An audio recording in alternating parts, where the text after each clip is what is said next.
Hello dear friends, good morning, good evening all of to you. आज का lecture सबसे important lecture है क्योंकि आज के लेक्चर में हम बात करने वाले हैं इंटरेस्ट इन जीएसटी। जीएसटी में इंटरेस्ट कब व किस तरह से कैलकुलेट होता है, 18% के हिसाब से या फिर 24% के हिसाब से इंटरेस्ट लगेगा, किस किस सिचुएशन में आपको इंटरेस्ट कैलकुलेट करना होगा और गवर्नमेंट को पे करना होगा। इन सभी सिचुएशन को स्टेप बाय स्टेप एग्जाम्पल के साथ में हम डिटेल में कवर करते हैं। सबसे पहला जो रीजन होता है वो होता है sir late GSTR 3B filing.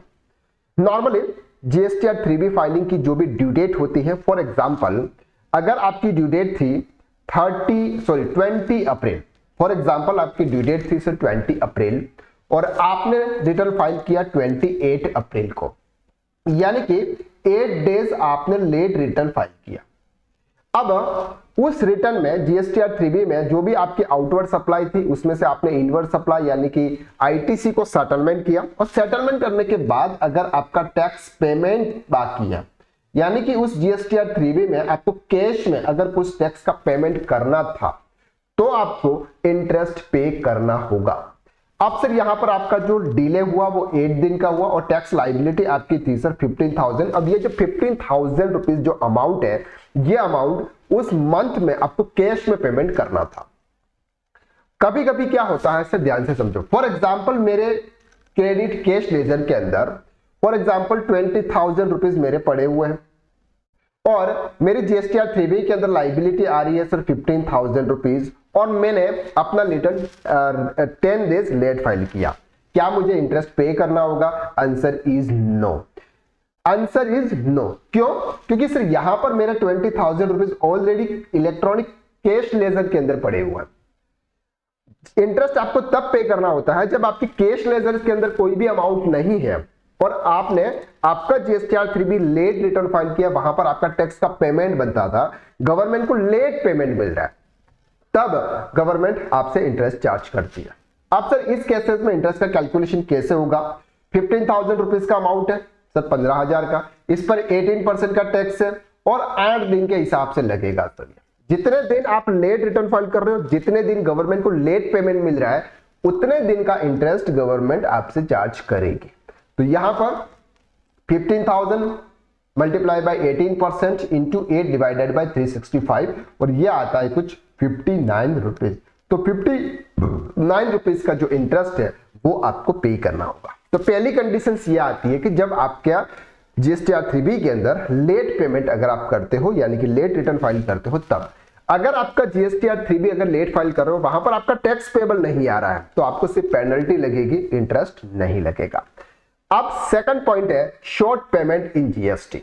Short payment का मतलब क्या होता है कि आपने जितना टैक्स जमा कराना चाहिए था उससे कम टैक्स आपने जमा किया, बाद में जब गलती पकड़ में आती है तो बाकी टैक्स और इंटरेस्ट दोनों देने पड़ते हैं। एग्जाम्पल के साथ में समझते हैं। फॉर एग्जाम्पल आपकी जो एक्चुअल लाइबिलिटी थी वो थी सर 50,000 रुपीज, लेकिन आपने गलती से 40,000 रुपीज ही पे किया, 10,000 रुपीज आपने कम पेमेंट किया हुआ है, यानी कि ये आपका शॉर्ट पेमेंट है।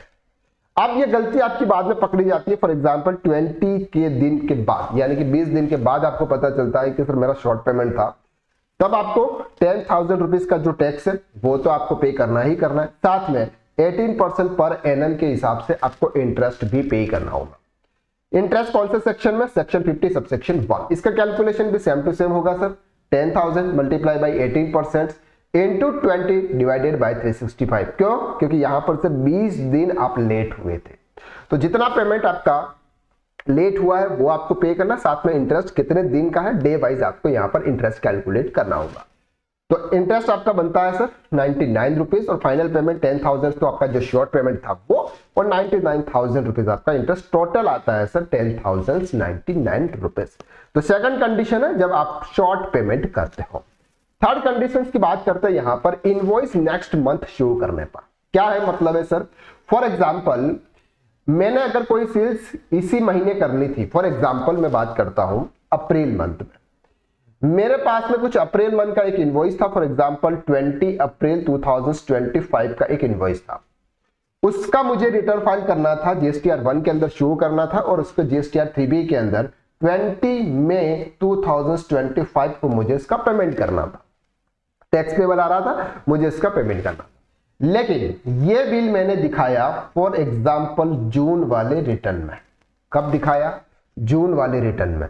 और जून वाले रिटर्न में दिखाया तो मैंने पेमेंट किया 20 जुलाई 2025 को। कब किया होगा इसका पेमेंट? 20 जुलाई। करना कब था आपको? 20 मई को, और आपने किया 20 जुलाई को, यानी कि 60 डेज आपने लेट पेमेंट किया हुआ है इस इनवॉइस का। एक सिंपल इनवॉइस, एक सिंगल इनवॉइस की भी बात करते हैं यहाँ पे। तो ये जो 60 डेज का आपने लेट पेमेंट किया, उस अमाउंट पर कितना परसेंट आपका टैक्स पेबल है, उसके हिसाब से आपको 18% के हिसाब से टैक्स पे करना। एग्जाम्पल, गलती GSTR 1 या GSTR 3B में दिखाया, टैक्स हर महीने लेट माना जाता है। अंडर रिपोर्टिंग या शॉर्ट पेमेंट करते, सेल्स इनवॉइस डेट है फॉर एग्जांपल 15 अप्रैल है, टैक्स लाइबिलिटी है सर 12,000 की। गलती से इस इनवॉइस को मई मंथ के GSTR 3B में दिखाया और अप्रैल में टैक्स लेना चाहिए था, लेकिन आपने पे किया मई मंथ में। तो अब क्या होगा सर? कितने दिन? 20 डेज आपका लेट पेमेंट हुआ, क्योंकि आपने 20 जून को पेमेंट किया।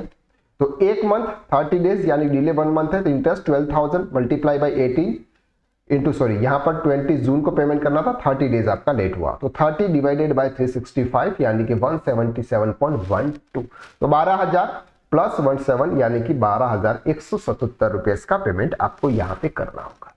तो थर्ड कंडीशन आई कि अगर कोई भी इनवॉइस जिस मंथ में आपको शुरू करना होता है GSTR 1 के अंदर, फिर आपको उसको GSTR 3B के अंदर पेमेंट करना होता है, उस मंथ में अगर आपने नहीं किया और नेक्स्ट या किसी भी नेक्स्ट मंथ में किया, तब आपको उसका इंटरेस्ट पे करना है। नेक्स्ट आता है RCM पेमेंट लेट।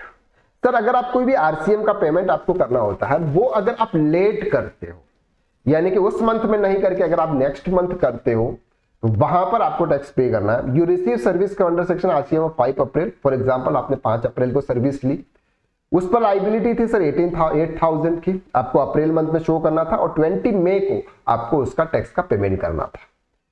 20 मई तक आपने पे नहीं किया और आपने एक्चुअल पेमेंट आपने किया सर 10 जून को। तो यहाँ पर आपका कितना दिन होता है सर? 21 डेज कैलकुलेट कर रहे हैं यहाँ पे, 21 डेज। तो 21 डेज टू आपको यहाँ पर 8,000 मल्टीप्लाई बाई 18, 21 डिवाइडेड बाय 365। ये सर कैलकुलेशन है। कैलकुलेशन सिंपल है, आपका जो भी टैक्स पेबल आएगा, कैश में आपको जितना भी टैक्स पे करना है, मल्टीप्लाई बाय 18% का जो रेट है इनटू कितने दिन है? 10 दिन है, डिवाइडेड बाय 365। सिंपल, साल के 365 डेज हम यहां पर लेते हैं। नेक्स्ट है एक्सेस ITC। सर अगर आपने कोई एक्सेस ITC ली और वो ITC शायद आपको कैश में रिवर्स करनी पड़ रही है, ऐसे केसेस में आपको यहां पर टैक्स पे करना होता है, साथ में इंटरेस्ट भी पे करना होता है। अब यहां पर जो परसेंटेज है सर 18% का, पहले था सर 24% मैक्सिमम, लेकिन अब उन्होंने यहां पर चेंजेस किया और चेंजेस में उन्होंने बताया कि सर 18% के हिसाब से आपको टैक्स पे करना है।